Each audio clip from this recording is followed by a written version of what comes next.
বিশেষ করে বর্তমানে বাংলাদেশে একটা মানুষের আবেগ অনুভূতি বক্তব্য শুনে ভালোবাসা দেখে আমরা আবেগ আপ্লুত, সেই মানুষটা হলো আমিরে জামাত ডাক্তার শফিকুর রহমান। কথা বলেন না কেন? বর্তমানে বাংলাদেশে জীবন্ত আল্লাহর ওলি হলো আমিরে জামাত ডাক্তার শফিকুর রহমান। যার কথা শুনে, যার নুরানি চেহারা দেখে, যার বক্তব্য শুনে বাংলাদেশের মানুষ তার ভক্ত হয়ে গেছে। কিন্তু আমিরে জামাতের একটা বক্তব্য নিয়ে সাম্প্রতিক তুমুল বিতর্ক চলতেছে। আমিরে জামাত বক্তব্য দিয়েছে, দলগতভাবে আমাদের উপরে যত অন্যায় অত্যাচার করা হয়েছে আমরা সাধারণ ক্ষমা ঘোষণা করলাম, আলহামদুলিল্লাহ বলেন। আমিরে জামাতের এই বক্তব্য ইসলামের বক্তব্য, এই বক্তব্য রাসূলের বক্তব্য। তার কারণে আমরা ইতিহাস জানি। আমার নবী যখন মক্কা বিজয় করলো, মক্কা বিজয় করার পরে নবীজি বলেছিল, মক্কায় যারা যারা কাফের আছে, যারা যারা মসজিদের ভেতরে ঢুকবে, আমি সবাইকে সাধারণ ক্ষমা ঘোষণা করলাম। সুবহানাল্লাহ বলেন। এমনকি আমরা জানি ইসলামের চূড়ান্ত শত্রু আবু সুফিয়ান সারা জীবন রাসূলের বিরোধিতা করেছে, অথচ মক্কা বিজয়ের দিনে হাতে হাত রেখে কালেমা পড়ে মুসলমান হয়েছে। সুতরাং ক্ষমা করে দেওয়া এটা হলো ইসলামের দাবি। কিন্তু একটা কথা ভালো করে বুঝবেন, বিতর্কিত করবেন না। আমিরে জামাত এই কথা বলেছে যে তবে যাদের বিরুদ্ধে সুস্পষ্ট প্রমাণ আছে, যাদের বিরুদ্ধে গণহত্যার প্রমাণ আছে, কোন ভিকটিম, কোন কর্মী তাদের বিরুদ্ধে যদি মামলা করে আমরা তাদেরকে সর্বাত্মক সহযোগিতা করব। আল্লাহু আকবার বলেন। তার মানে তার বক্তব্যের দ্বারা কি বোঝা যায়? আমিরে জামাত কি সবাইকে কি ক্ষমা করছে? বরং উনি সাধারণ ক্ষমা ঘোষণা করছে। যারা অন্যায় করেনি আর যারা প্রকাশ্যে অন্যায় করেছে, হাজার হাজার মানুষদেরকে মিথ্যা মামলা দিয়ে জেলে বন্দী করেছে, হাজারো মানুষদেরকে শহীদ করেছে, গণহত্যা করেছে, এদের কোনো ক্ষমা বাংলার জমিনে হবে না। আরে ভাই,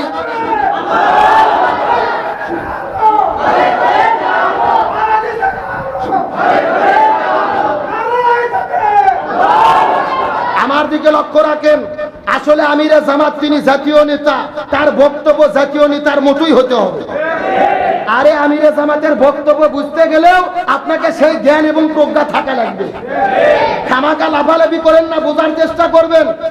আজকে বাংলাদেশের যে বিপর্যয়, হাসিনার ক্ষমতা গেল কেন? তার ফাউল বক্তব্য দেওয়ার জন্য। ও বলেছিল যে মুক্তিযুদ্ধের নাতিপুতি চাকরি পাবে না, রাজাকারের বাচ্চারা পাবে। এই এক বক্তব্য দিয়েই তো হাসিনা জেদ ছাড়লো। আর ওবায়দুল কাদের সবসময় বক্তব্য দিত খেলা হবে। এখন আমরা ওবায়দুল কাদেরকে বলতে চাই, কোথায় তুমি খেলবা? আসল খেলা শুরু হওয়ার পরে তোমাকে তো খুঁজেই পাওয়া যাচ্ছে না। আমরা বলতে চাই ওবায়দুল কাদেরের কোনো ক্ষমা নাই। এ কথা কন না, এ জনগণের মনকে অতিষ্ঠ করেছে। এই তাদের কর্মীদেরকে লেলিয়ে দিয়ে নিরপরাধ মানুষকে হত্যা করেছে। তাহলে আমিরে জামাতের বক্তব্য নিয়ে বিতর্ক করবেন না, তার বক্তব্য বোঝার চেষ্টা করেন। অপরাধীদের ক্ষমা নাই, তবে যারা অপরাধ করেনি, আওয়ামী লীগ করতো, এদের জন্য সাধারণ ক্ষমা আছে। একেবারে ক্লিয়ার কথা, কোনো ভেজাল নাই। বিতর্কিত করবেন না, খুবই ভালো মনোযোগ। এই বাংলাদেশে ইসলামী আন্দোলন বিজয় হচ্ছে, মুসলমানরা ইসলামের পথে যাচ্ছে। ভারত কিন্তু বসে নাই, ষড়যন্ত্র চলতেছে। এই সময়টা আমাদের ধৈর্য ধরে সচেতন ভাবে মোকাবেলা করতে হবে। আমরা বলতে চাই, আমিরে জামাত শুধু আমিরে জামাত নয়, আগামীর বাংলাদেশে তিনি বাংলাদেশের আমির হবে ইনশাআল্লাহ। আমরা বাংলাদেশে আওয়ামী লীগের শাসন আর জুলুম দেখেছি, বিএনপির শাসন দেখেছি, জাতীয় পার্টির শোষণ দেখেছি। এই বাংলাদেশে একটাবার আমরা দেখতে চাই, কোরআন দিয়ে বাংলাদেশ চালালে, হুজুররা বাংলাদেশ চালালে কেমন হয়, এটা আমরা একটাবার দেখতে চাই। চাই কি চাই না? কারা কারা চাই? হাত তোলন তো দেখি। লিল্লাহ।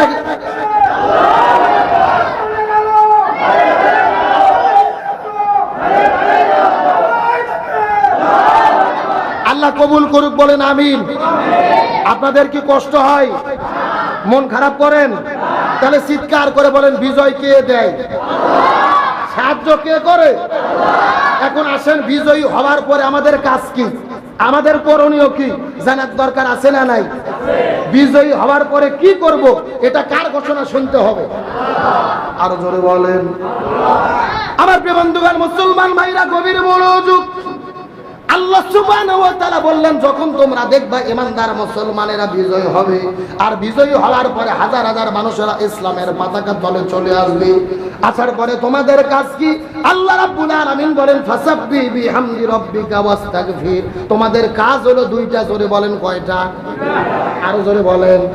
এক নম্বর হলো প্রশংসা আদায় করতে হবে কার? আরো জোরে বলেন। তাহলে জোরে বলেন দেখি, হাসিনা পালে যাওয়াতে আপনারা খুশি না বেজার? আর হাসিনা স্বৈরাচার পালানোর পরে প্রশংসা হবে কার? চিৎকার করে বলেন তো দেখি আলহামদুলিল্লাহ। এক নম্বর কাজ হলো আল্লাহর প্রশংসা আদায় করতে হবে। আর আল্লাহ রাব্বুল আলামিন বললেন, দুই নম্বর কাজ হলো তোমাদেরকে আল্লাহর কাছে তওবা করা লাগবে। জোরে বলেন দেখি, তওবা করব কার কাছে? আল্লাহ রাব্বুল আলামিন বুঝাইতে চাই, ক্ষমতা পাওয়ার পর অহংকার করা যাবে না, ক্ষমতার বড়াই করা যাবে না। আজকে তোমাদের দলে হাজার হাজার মানুষ চলে আসতেছে, এই জন্য যারা ক্ষমতায় পাওয়ার পরে জুলুম করেছে, তোমরাও যদি ক্ষমতা পাওয়ার পরে তাদের উপরে জুলুম করো, তা হবে না। বরং ইনসাফপূর্ণ ভাবে এই জমিনের মধ্যে ন্যায় ইনসাফ কায়েম করতে হবে। হুকুম কার? গভীর মনোযোগ ভালো করে বুঝবেন। আল্লাহ তাআলা বলেন, বিজয়ী হওয়ার পরে দুইটা কাজ। এক নম্বর কাজ তোমরা আল্লাহর প্রশংসা করবে, দুই নম্বর কাজ তোমরা তওবা করবে। ক্ষমতার বড়াই করা যাবে না। এখন আওয়ামী লীগ ক্ষমতা পাওয়ার পরে জুলুম করেছে, আমাদের উপরে হত্যা করেছে, হামলা করেছে। আমরাও যদি ক্ষমতা পাওয়ার উপরে তাদের উপরে জুলুম করি, তাহলে তারা আর আমরা তো একই হয়ে গেলাম।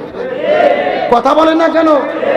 এই জমিনে যদি ইসলাম কায়েম করতে চাই, কোন নাগরিককে বাদ দিয়ে ইসলাম কায়েম হবে না, বরং ইসলাম কায়েম করতে গেলে সবাইকে নিয়ে মিলেমিশে করতে হবে।